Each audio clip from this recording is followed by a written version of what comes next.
Planning Committee meeting. I'd like to remind everyone that the meeting is being recorded and live streamed on the Council's YouTube channel. A recording of the meeting will be available afterwards on the same Council YouTube channel. In addition, other people may film, record, post on social media or blog from this meeting, and the use of any such images or sound recordings is not under the Council's control. May I remind councillors to please switch off your microphones when you're not speaking. Thank you. And by way of introductions, my name is Rex Walker. I'm the chair of the committee. To my left, Councillor Andy Edivine, the vice chair, and officers supporting us this evening. We have Shazza Brannan, head of planning, Peter Langton, senior planning officer, and Alison Walker, the borough solicitor. We move on to item 1 on the agenda, which is apologies for absence. We have none, thank you. Thank you. Declarations of interest. I'm declaring an interest in the second item on the agenda pertaining to land of Green Street, Barton and Fabis, as a ward member who's previously provided input into and views on the application. Councillor Brown. Likewise, Chairman. I'm declaring interest in standing down from item 2 on the agenda, as during the county council elections and also county council of that area, my views on the Barton and Fabis application are well known locally, so I shall be standing down. Okay, thank you. And for the avoidance of doubt, I shall be standing down from the item and not partaking in the debate. Are there any other declarations of interest? So in that case, we'll move on to the minutes of the previous meeting. Are we happy that they represent an accurate record of the meeting? If you are, could you indicate, please? Thank you. Anybody unhappy? Okay, very good. Okay, get those signed. Bear with me.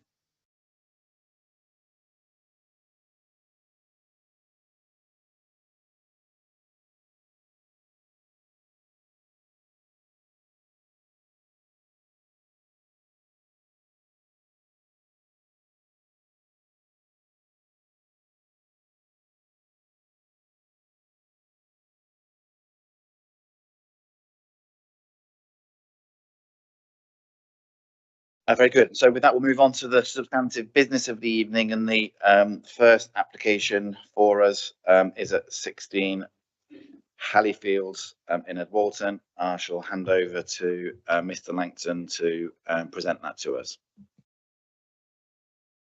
Thank you, Chair. First point to note is that there's no late representations on this item. The application is for infill side extensions at 16 Hallfields, as well as a loft conversion, which would include the increase in roof height of parts of the roof to match the existing maximum roof ridge height. It's also proposed to construct a rear patio to the rear, which would be raised from the garden level. The application site relates to a detached bungalow located on a backland site off Hallfields in Edwalton. Property is located in a residential location. There's a similar property adjacent to it, and there are residential dwellings to all sides. There is a land level change to the rear of the site, where there is a step down from the dwelling to the rear garden. The site is located just outside of the Edwalton Conservation Area. But it's noted that the access drive runs through part of the conservation area, but no development is taking place within. Is proposed to take place within that. So just have a look through the plans. So this is the existing elevation plans for the property. You can see noted on the ridge on the front elevation plan there, although too small to see on this plan. 6.035 meters is the maximum ridge height. Proposed elevations. So as you can see, the roof is proposed to be increased to the front and rear to replicate that 6.035 meter ridge height. Elevation extensions to the front side and rear side, and roof lights to each side as well. You can also see the raised patio to the rear of the property as well. So that's the proposed ground floor plan. Amenity space to the rear 3 bedrooms to the ground floor, and then to the first floor, that's 2 further bedrooms to the front, and then just a section through, just to show where those roof lights sit within the roof space.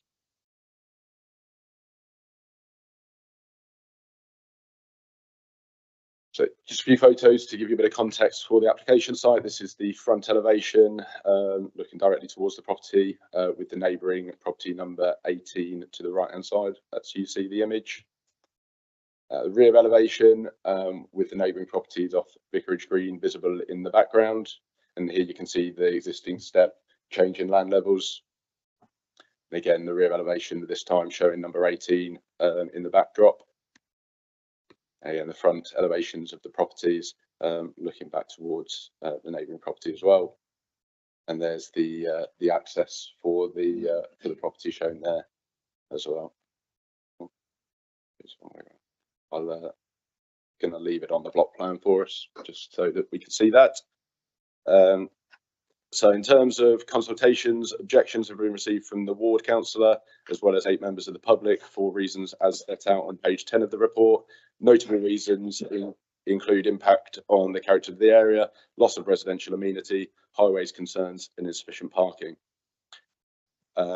Regards to the assessment of the application and the design, the proposed side extensions would represent infill additions, limited in size and are not considered to appear disproportionate to the property. Changes to the roof are not considered to result in what would not result in the maximum existing height being eclipsed. There would still be a lower front gable, which would represent the existing stepped pattern of development, existing form, and the addition of the roof lights and new openings are considered to be in keeping with the existing property and therefore acceptable. The rear patio would respond to the stepped nature of the land as we saw from the photos, and is not considered to be visually prominent within the surrounding area, and no concerns are raised with regards to the impact on the conservation area.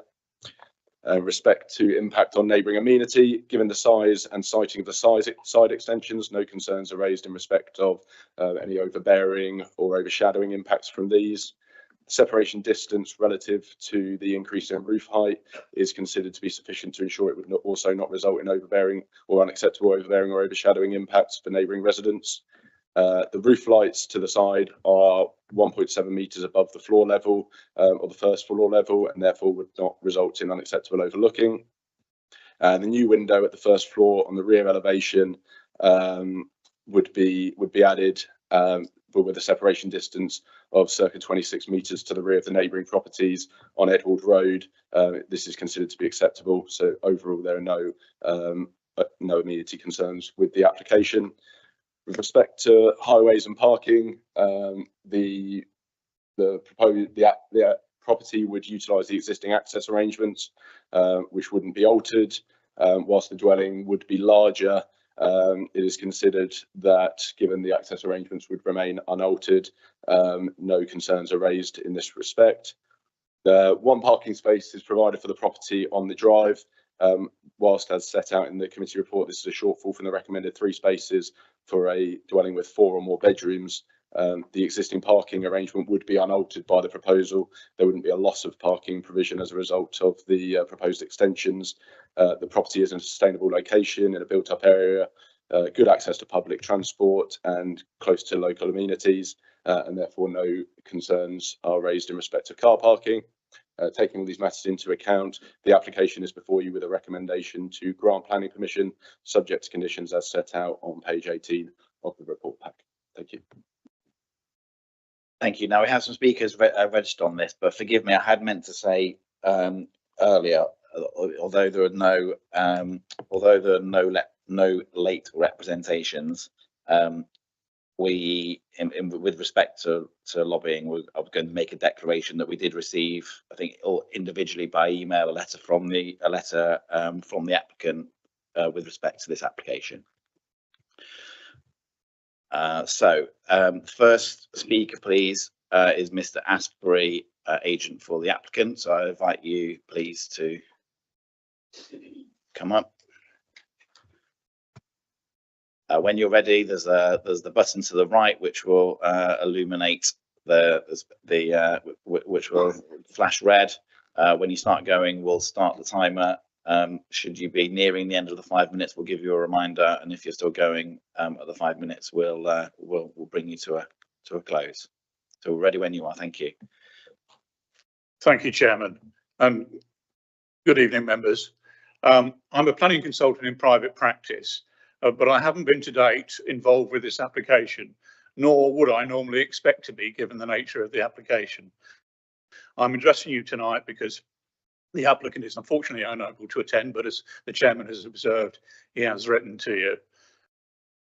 You may agree with me that this is an application that did not need to be before such an august committee as this. It's a routine domestic extension that could and should, I think, probably have been dealt with under delegated powers. And you may also agree that the time when the planning system is under extreme threat and pressure, should we really be having to consider a 10-page report on such a modest and domestic extension? The reason we're all here is because of a volume of, in our submission, unreasonable and unjustified third-party objections, many of which, as you will observe, are not really planning considerations, and which seem to be reliant on the misguided view that it's quantity, not quality, that counts, irrespective of the accuracy and validity of the representations. I believe this matter has been blown out of all proportion. Can I start, however, by commending to you the excellent officer report, which is thorough and balanced. I'm content for you to rely on this carefully framed assessment and recommendation. So I'm going to confine myself to one issue, and that is the issue of traffic generation and parking and the alleged impact of that. And here I would fully endorse again the conclusions of the case officer. The access in this case is a private drive serving just 2 properties, an arrangement that's to be found elsewhere in the area. I'm instructed that it is owned by the applicant with a right of way over it granted to the other property it serves. There is no objection from the Highway Authority over the proposed impact on the public highway. There's no objective evidence that I'm aware of in my professional career, and none is advanced by the objectors, that an increase in the number of bedrooms in a dwelling would automatically and necessarily result in increased car ownership and usage. The assertion as to car usage are based wholly on unsubstantiated speculation, therefore. It's axiomatic that such a phenomenon, in every case, depends on the particular family size and structure of the occupying household. And that's not susceptible to any form of control. That's beyond any form of regulation. Property size is not in itself a direct and determinative factor in car ownership. For example, even in the larger properties, can and do comprise 2 adult parents and a selection of children and perhaps even elderly relatives who are not non-drivers. By the same token, the existing house, which has 3 bedrooms, could be occupied by a group of adults living as a single family and could therefore result in much higher car usage. The assertion that the development would lead to a significant and harmful increase in traffic is unsound. Moreover, I would suggest that we're getting into dangerous territory in the planning system where we start to do some form of social engineering based on a perceived form of occupation by people. Notwithstanding that, the officer report states there is sufficient space on the application site to accommodate the required parking, and this could, of course, be conditioned. But crucially, and this is where I want to actually finish, members, whilst the applicant, acting in good faith and without any previous expectation that it would be contentious, included the 2 proposed bedrooms in the roof in the planning application, along with other elements of the alterations to the property, despite the fact that this element in itself could be accommodated within the existing structure as permitted development without the need for planning permission. The fact seems to have been overlooked by the objectors, but it is, I submit, a most important consideration for you as decision makers. Thus, should you decide wrongly, in my view, to refuse the application because of the additional bedrooms, it wouldn't in practice make any difference, because the applicant could come along at a later date and insert the bedrooms in the roof without any changes to the external fabric through permitted development. And it would not have any impact on the level of traffic. Sorry, that's your time. That's 5 minutes. I finished there. Thank you, Chair.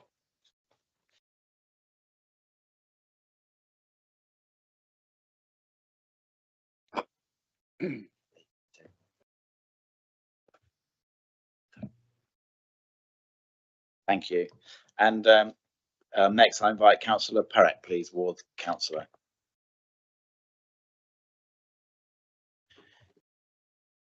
Councillor Perrett, I'll save you the normal spiel. I am aware that you know the proverbial drill, so we're ready when you are. Thank you.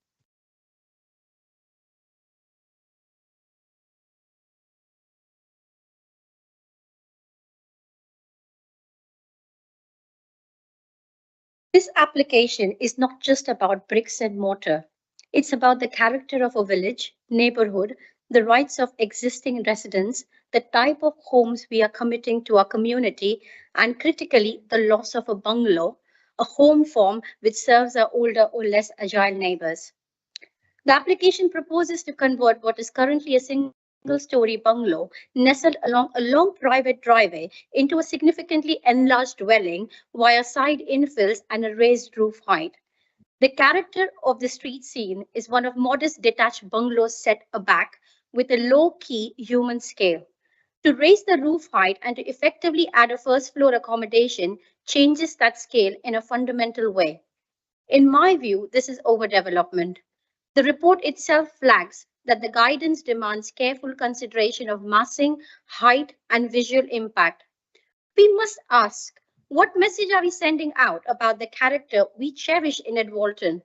Once the scale is shifted upward, the bungalow silhouette is gone, the low profile disappears, and the subtle transitions between buildings are lost. The loss of bungalow form and accessible housing for older people is my second issue. I want to concentrate on the bungalow angle because it matters. Bungalows are rare and important. They offer ground floor living, step-free access, ease for those with mobility issues or advancing age. When one is lost or fundamentally altered, we lose a home form that supports aging in place and inclusive living. In the report, residents raised the objection, loss of bungalow and therefore appropriate housing for elderly residents. The council officers responded because the ground floor will remain suitable, the ground floor will remain, the property will remain suitable for older people. But remaining suitable is not the same as retaining the form and function of a bungalow.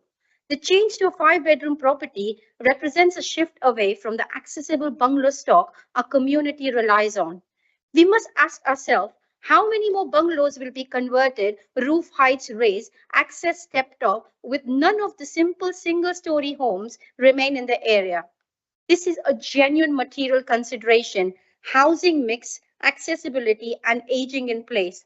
We should be safeguarding those homes, not eroding them. Another clear material ground for refusal lies in parking and access. The property is currently a 3-bedroom house. Proposals will create 5-bedroom dwelling. The report notes that under the County Highway Design Guide, a 4-bedroom or more dwelling should provide 3 off-road parking spaces, but the site currently has only 1 such space and the proposal does not remedy the shortfall. It in fact increases it to a shortfall of 2 spaces. Moreover, the property sits down a long private drive, shared access, narrow constraint, and there are neighborhood objections about highway safety, emergency vehicle access, increase in traffic, etc. These are real concerns. Permission in such circumstances would exacerbate parking pressures on street spillover, increase risk to residents and visitors alike. Finally, it's about precedent, cumulative impact, and sustainability of the neighborhood. Several objectors fear that if the scheme is permitted, other bungalow plots will be similarly intensified, raising roofs, converting to 2-story, eliminating bungalow stock, and gradually the local character will erode. The officers say permission here would not set a precedence because each is assessed on its merits. But we must be mindful of the cumulative effect. The planning system acknowledges that the character of an area is a legitimate material planning consideration, including when change accumulates. The bungalow stock is part of that area's character. In conclusion, we have significant material reasons to refuse this application. More than simply opposing a scheme, I'm standing up for the kind of community we want to live in. One that values homes of all ages, retains its accessible housing, honors its bungalow stock, and protects safe, low-key residential streetscapes. The matter is not abstract. It affects our older residents who may rely on that bungalow form. It affects neighbors who value modest scale, and it affects the future of Edwalton's character. I therefore respectfully recommend that the committee refuse this application on grounds of loss of bungalow form and accessible housing, undue increase in scale and height, insufficient parking, over intensification of the site, and impact on character. Thank you.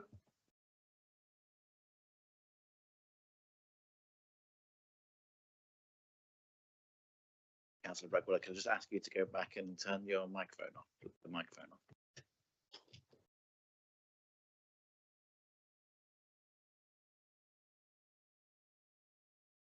Thank you. Mr. Langston, do you have any points of clarification arising from that, please? Thank you, Chair. I will just come back on one point for the benefit of the committee. Mr. Asprey raised that the Highway Authority did not object to the application. The Highway Authority was not consulted on the application, given the nature of the application being a householder extension with no alterations to the access. It was not necessary to consult with the Highway Authority. That's all. Thank you, Chair. Thank you. So it falls to us now to consider, debate and ultimately decide. Before we see who's going to go first, I'd like to remind members we will be taking the approach of dealing with each topic in turn until we've exhausted them. So who would like to start us off? Councillor Wells. Thank you, Chair. I understand about the roof height, but the front and the back are lower and the middle is the normal height. So I can't see a problem just making it level all the way across. I can't see a problem with that. Anything else on the kind of design? Councillor Birch? Yeah, so firstly, just really quickly, I would just say to the agent, I don't think it's an appropriate comment to rebuke the councillor for bringing this. She's democratically elected and has every right to stick up for her residents as she sees fit. That said, I agree with Councillor Wells. I don't see a problem with the design or the proportions of it. I don't think it is out of step with the surrounding area, and I don't have an issue with the design either. Thank you. To ask a point of clarification, was referred to what could or couldn't have been done permitted development. Could you clarify to us the triggers for the requirement for plan permission rather than PD, please? Yes, thank you, Chair.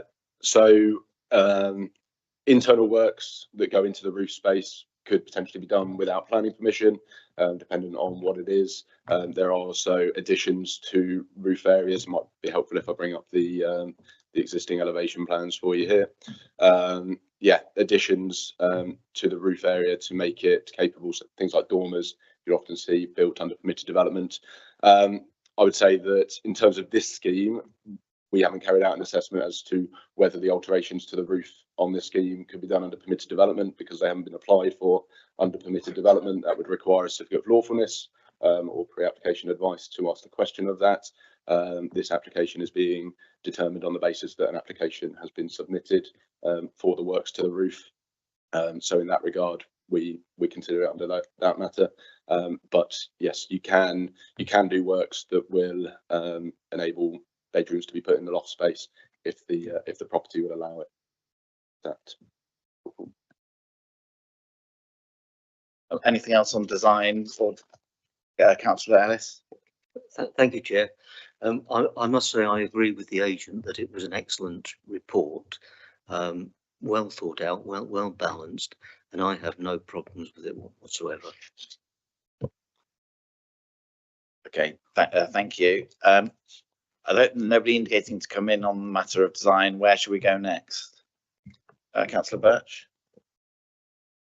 Thank you. So in terms of the application, to my mind, the big issue obviously is highways, and that's the report is there for all to see. So for me, the crux of this is the loss of a bungalow, and I believe that is a material planning consideration in specific circumstances when, for example, there is an area that is predominantly defined as being an area with lots of bungalows in. I'll take advice from the officer on this, but my understanding is this area isn't awash with bungalows, is not part of the character of the area as such.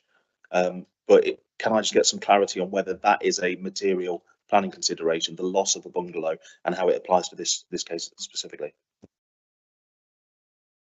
Yes. So yeah, I think you highlight the point there is what would be taken into account there is it's more to do with the character of the area and design impacts. You know, if you've got a run of 4 bungalows, for example, and they're looking to change one of those to a 2-bedroom house, then it would be more taken into account in terms of the design impacts of changing the dwelling to a bungalow. The actual matter of this property no longer being a single-storey dwelling on its own would not be material, in that the applicant has put forward the proposal to put rooms in the loft space. That is the applicant's within their gift to do. We would assess that in terms of the impact of it on design, amenity and highways, rather than the actual act of the loss of the property being a bungalow and now being a 2-storey dwelling. Councillor Thomas. Yes, I've got a question really, which is which elements of this application are outside permitted development? So as the application is put forward towards us, we consider the whole application in respect of being against our policies, because they have submitted a planning application. We have not assessed it. We've not been asked to assess it in terms of what is permitted development and what is not, and therefore we have not done so. If the applicant wishes to demonstrate the aspects of it are permitted development, that's entirely on them, but they would need to go down that via a certificate of lawfulness use. I would not wish to sit here now off the cuff and try to assess which parts of it are permitted development, because that would be inappropriate in this environment.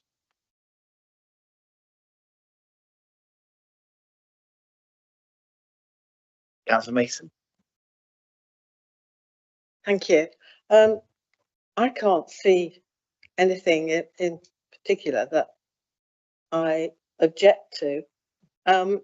As regards the heights, it's not over and above what is either possible or detrimental to the building, and therefore I'd like to put forward the recommendation that planning permission be granted, and subject to the following, and that's on page 17. Thank you.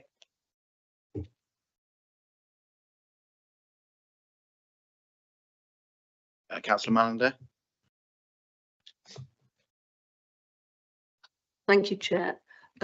Yes, I'll second that recommendation.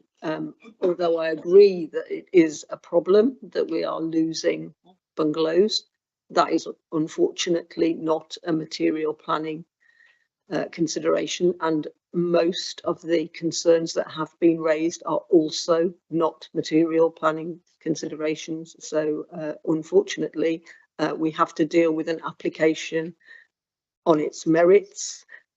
We can't think about, oh, well, this might be setting a precedent for lots of other people making houses from bungalows, although that does happen all the time, and it is sad that we are losing accommodation that was suitable for people with mobility problems.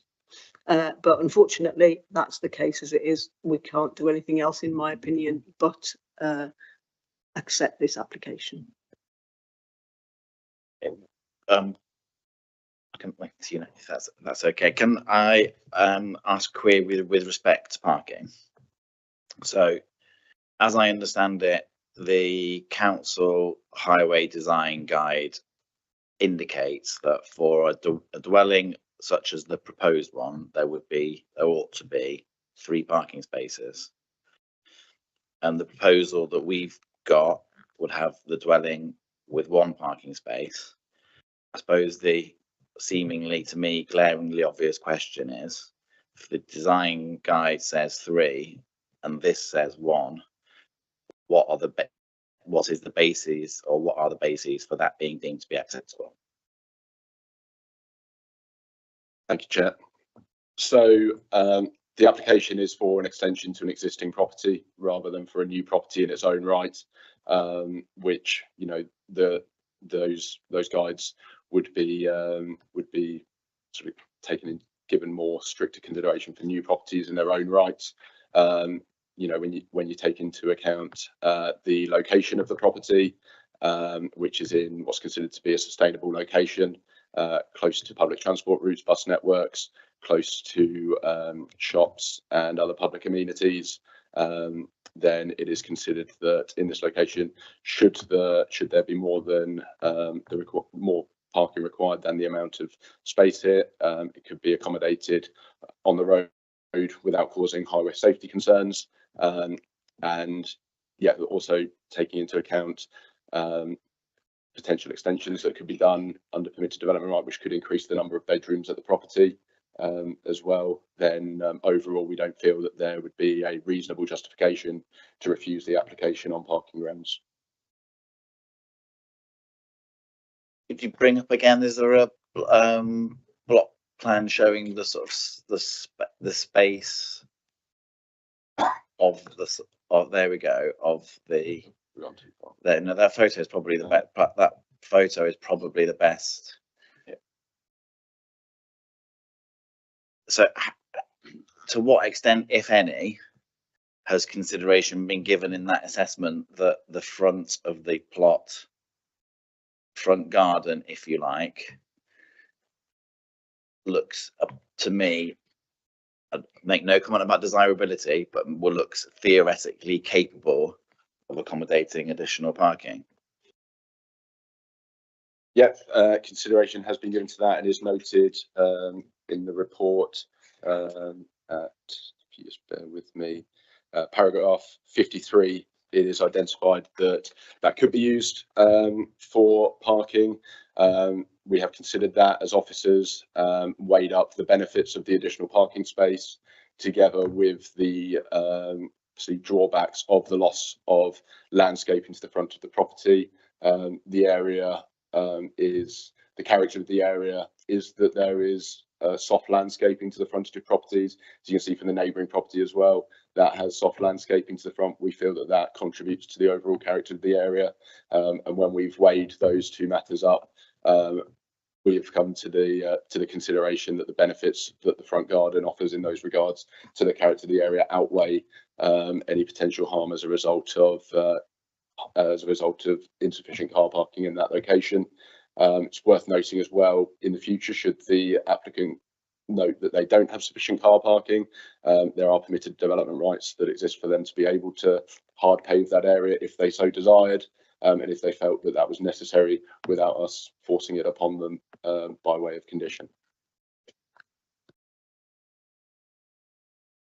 Councillor Thomas? Is that a garage at the back? That is, yes.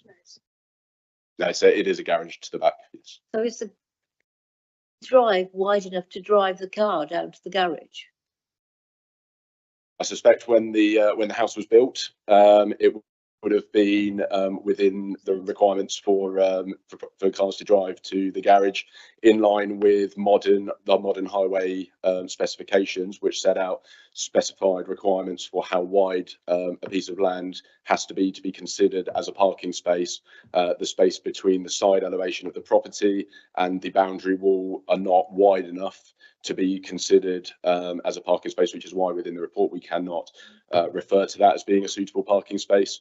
Whether or not that space is wide enough to physically fit a car down, and for someone in the real world in practice to park their car down, is potentially another matter, as you can perhaps see from the other car on the neighbouring property, where there may be space for that to drive down, but we cannot consider that as a parking space because it doesn't comply with the specifications as set out in the Highways Design Guide.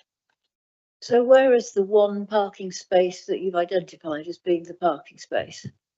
So it's essentially adjacent to where the car is parked on the other plot. So from the front of the property to the front, from the sort of where the gate would be to the front elevation, because it's wider at that space because it's not constrained by the side elevation of the dwelling. So there is, what you're saying is there is room to park another car to the left on the lawn, basically, but you don't want to insist that that happens in order to allow the planning application, because of the character of the area requiring landscaping. So is there any way to safeguard the availability of that land for parking space should it be needed? No, I mean, yeah, I think the land is safeguarded by the fact that, to an extent, that is the owner's land. That, you know, that is their land to do as they see fit within the realm of what can be done. If they couldn't build anything on it without coming in for a planning application to the front elevation of the property. As I noted, they could hardscape it to create a more suitable parking area under permitted development rights, so long as they comply with the requirements of the legislation. I don't personally think within what would be reasonable and would meet the tests of the 6 tests of planning conditions. I don't think there's anything further we could do to safeguard that space. So my suggestion, Chair, if the proposer is happy with it, is to add a note to the applicant that the space at the front of the house has been considered suitable for a parking space in future should it be needed, just so that that is on the planning application if anything comes forward. I can see the one of the people who's moved. Sorry, Councillor Mallender. Constantly, people pave over their front gardens. If there are regulations according to whether you have permeable paving over a certain size, if you add up everybody paving over their tiny little front garden, it adds up to a lot more than that. You've got issues with flooding because of this, because the ground is not absorbing the water. If you do insist on doing this as a condition, you could also suggest to them that they purchase a smaller vehicle, which would fit down the side. Because, you know, I'm sure you all think that's daft, but that is a massive problem with obesity, in that people can't fit cars into garages not built all that long ago and drives all that long ago. So if you you know, you could easily just say that, which wouldn't be acceptable, obviously, unfortunately. So if you are going to say that, if that is the only way that this is going to be accepted, then it needs to be stipulated that it should be permeable surfacing. Okay, I think let's be clear. So Councillor Thomas's suggestion is in respect to a note to that and the applicant rather than condition. So let's just take this one step at a time. Councillor Mason, is that suggestion agreeable to you? Yes, I mean, Yeah, I mean, that's what should be done, is to have it permeable. You know, I flood and my front garden is totally permeable. That's how I get rid of the water that when it comes rushing in for nearly 2 foot high. So yes. So that's yes. So let's be clear then. We have a recommendation. We have the recommendation of the report proposed by Councillor Mason, seconded by Councillor Mallender, with an additional note to applicant as suggested by Councillor Thomas. Is there anybody who wants to, before we move to a vote, is there anybody who wants the opportunity to say, ask, tell, anything? Councillor Chaplin? sorry, can you just tell us again what the note says? What was the wording? I'm happy for the officer to summarise what my intent in the how it would be worded if the officer is minded to agree that a note to applicant would be suitable. How about something like, should it be necessary, consideration should be given to creating more parking with permeable surfacing below, something like that.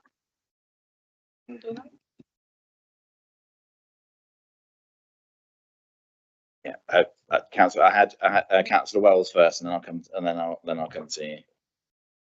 Thanks, Chair. You can get a permeable screen and then fill it with stones, gravel, and so the water will carry away. So I don't see a problem in that at all.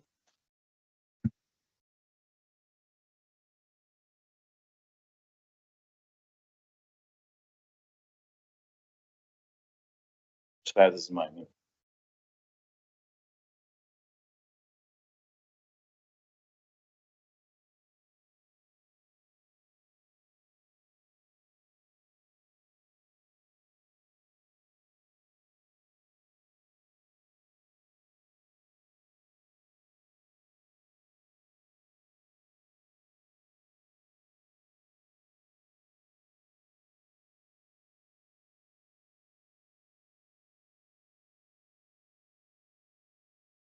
Right, Councillor Ellis, and then Mr. Langton. I really don't see any need whatsoever for an additional condition. I think it's just over-egging the pudding. And I'm actually slightly surprised that Councillor. Well, for the avoidance of doubt, this is not proposed. Councillor Ellis, for the avoidance of doubt, it's not proposed that this is an additional condition. Sorry. It is not proposed that this is an additional condition. I totally understand that, Chair, but I think it's an irrelevant addition anyway. Okay, no, that's noted. Mr. Langton, please. Thank you, Chair. So I think what's being proposed is a simple note to applicant on planning permission, should it be granted, that would state that something along the lines of the space to the front of the property should be considered for additional parking in the future if required, and should this be actioned, it should be with permeable surfacing.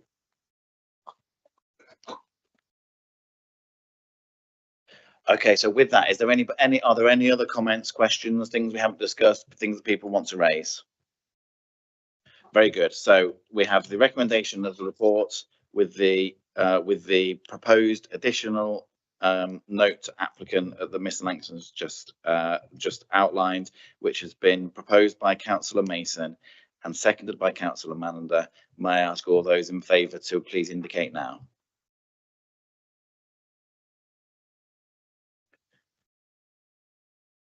Okay, well, on that basis, I won't ask. That's everybody accounted for. So the decision is that planning permission be granted as per the report with the advisory. We'll now move on to the next item, and there's some musical chairs to undertake prior to that.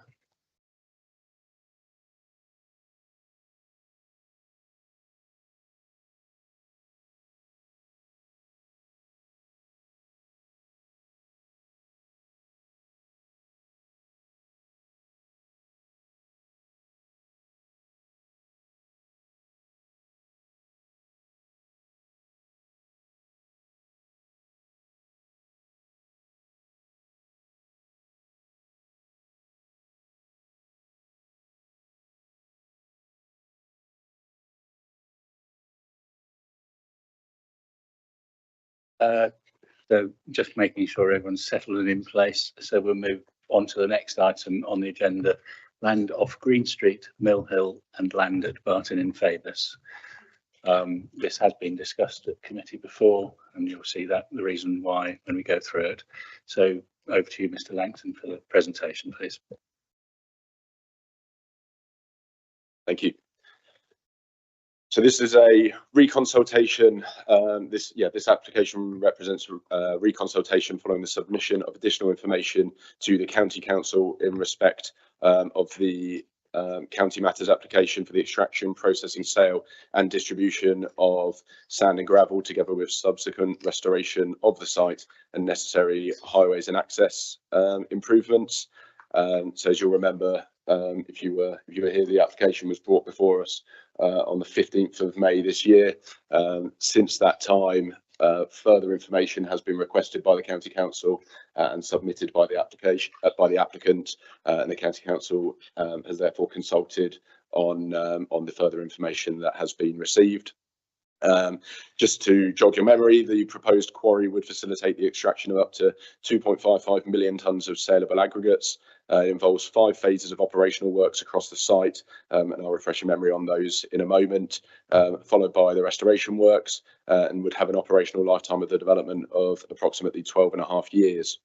In terms of the changes that have been received since the application was before yourselves in May, the route of the permissive path through the Brands Hill grassland has been altered, and its implementation deferred to the restoration phase. I'll show you on the plans where that's occurred in a moment. There's been a minor change to the extraction boundary for phase 4 to provide a standoff for ecological purposes. Again, I can show you that. The restoration scheme has been amended to incorporate additional ditches for the purposes of biodiversity net gain. There's been alteration to the design of the bridleway running through the site, and updated noise assessment and air quality assessment have also been provided. So just to familiarise yourselves, again, we're to the north of the A453 here, the proposed access to the site off of the old A453. You can see the newer A453 running down here. This is the Fair and Pastures development to the south side of the A453, which is currently undergoing works. And you can see the application site running north from the access point towards the River Trent, there in the land, with the land sloping down from the top of the site to the northwest. So the initial works will establish the temporary works compound, which is in this location, including bringing plant equipment to the site along with the weighbridge, office, wheel washers, and process lagoons. It involves stripping the soils and overburdens from this part of the site and placing them into the southern part of the site to be used in the restoration part of the area. The site entrance, which is here off of Green Street, will be improved to allow for two-way movement of HGV traffic. So this is where, as part of the original scheme, the permissive path would have been created, which sort of zigzagged through the enhanced grassland area. So that's no longer being proposed in this location or in this phase of the development. New footpath and bridle wave to connect up to Fox Covert Lane to the north of the site, also proposed in this location. And yeah, the extension of the access onto the extraction area will also take place to allow the field hopper and conveyor to be set up. So the conveyor runs along the north part of the site here to the field hopper there. Phase 1, so this would be the first operational part of the development, extending southwards from the conveyor area here, with restoration following in a progressive way. This would see the establishment of a new permissive route to the northern part of the site, which would connect up with Bridleway 1 and Footpath 2. Phase 2, extraction works would continue southwards with refurbishment works progressing in a progressive way. Footpath 2 runs along this part of the site, would therefore need to be diverted, which is supposed to be along the western edge of the site down here, of the extraction area to the north, to connect up with Bridleway 3. So that's just around here. Phase 3 would see works move northwards to the western part of the site, with land being restored progressively again. The permissive route created in phase 1 around here would be temporarily closed during this phase of the operation. And yeah, let's move on to phase 4. So phase 4, this is the penultimate operational phase. So the area where the extraction area has been had a minor amendment is just to this part here, where it has been reduced slightly in this location, barely noticeable if we're completely honest. The southern course of footpath 2 will be re-established to go across this part of the site. Moving on to phase 5. This is the final operational part of the development, which would see the restoration of the remaining excavation areas, the removal of plant and equipment from the processing area here, where sales would likely continue for a short period of time while stockpiles are sold. Sorry, I did mean yes, sorry. And then the concept, the full restoration of the site. Now, this is the part where the permissive route that I mentioned, which was previously proposed to be across the enhanced grassland area. So previously it would zigzag in a manner similar to that, whereas now it's proposed that it would go around the enhanced grassland area, and yeah, would see the final restoration of the site. Just a couple of photos just to provide you with a bit of context. So this is standing towards the southern part of the site, close to the access. Looking to the north, you can see how the land slopes away into the farm area to the north, and then looking in a more southwesterly direction, you can see the River Trent in the distance there. Again, you get a feel for the change in topography across the site. So in terms of the assessment, the council previously provided a response to the county council objecting to the principle of development due to it being inappropriate development in the green belt. Objections were also raised due to concerns in respect of contamination, amenity, landscape, rights of way, noise, dust, air quality, ecology, and the cumulative impact with existing and future applications and permissions in the surrounding area. Due to the minor nature of the amendments, which have little physical impact on the proposal and are not considered to alter the principle of development or impact on the size, scale and location of operations proposed, it is considered that the council's response in that regard, in regards to those two objections, should remain unchanged. In the council's previous response, we provided a third item requesting further information in respect of a number of matters. It is considered that these have now been provided through the updated air quality assessment, noise assessment, and as such is not recommended to include this within our response to the reconsultation. And again, we do provide a recommendation that in the event the county council do grant planning permission for the proposed development, a number of conditions have been set out and recommended to cover a range of matters, and these are set out for your information on pages 29 to 31 of the report. And yeah, in summary, the application is before you with a recommendation to object to the proposal in accordance with the wording as set out on pages 29 to 31 of the report. Thank you. Thank you, Mr. Langton. Very comprehensive. As you say, it is a reconsultation. So has anyone got any? And obviously it's, oh yeah, sorry, Councillor Walker. We do have a speaker. Councillor Walker is going to speak before we start the debate. Thank you. Thank you, Chair. I'll be brief. I think the right question for you to ask yourself is what's new? And the conclusion that I would invite you to conclude is not much. Report highlights the four four changes, one of which is described as inconsequential. In relation to green belt impact, I quote from the report again, it's not significantly different. The built form remains largely as proposed. Our environmental health officers still have concerns, limited changes on ecology.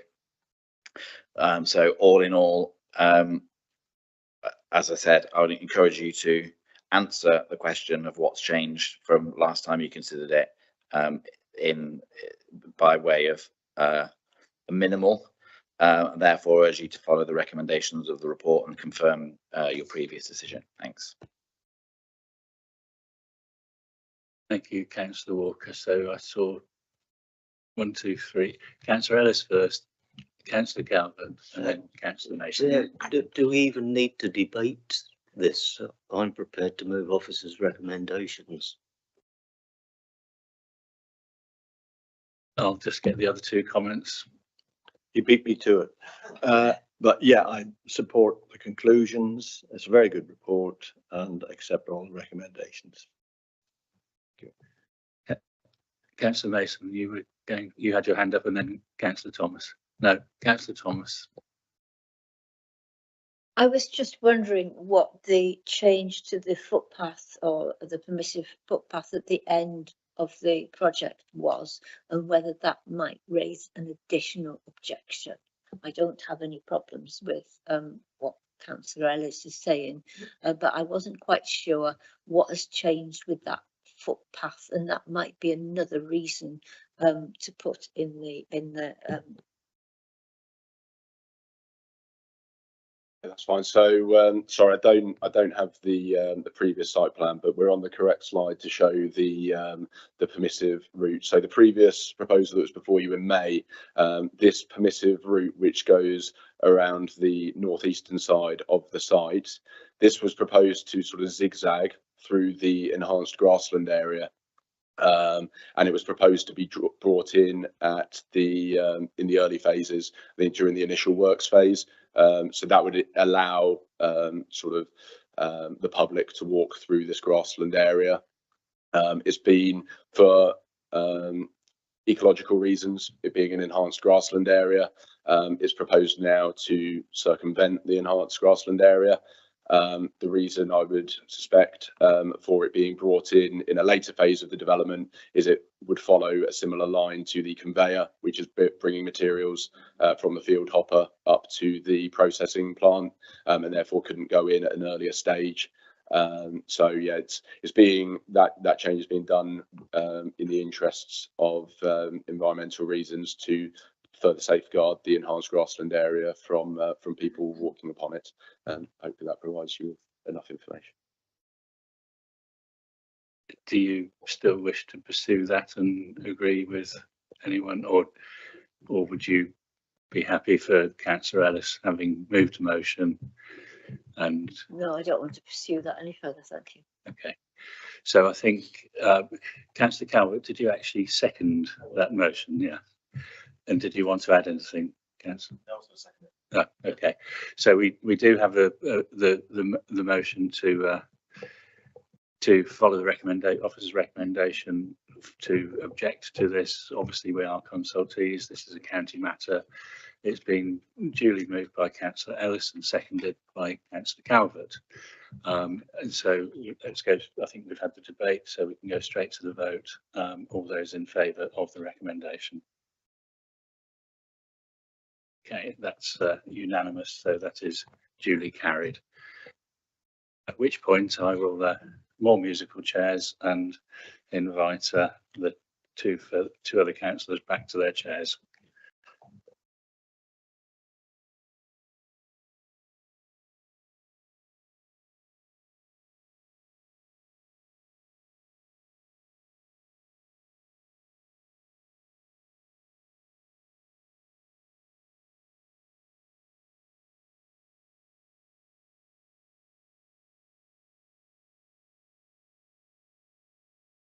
Yeah. So that just leaves us to note the appeals. Is there anything to be added or said about any of them? No, nothing to add, but happy to answer. Will do my best to answer any questions anyone may have. No. So that brings the evening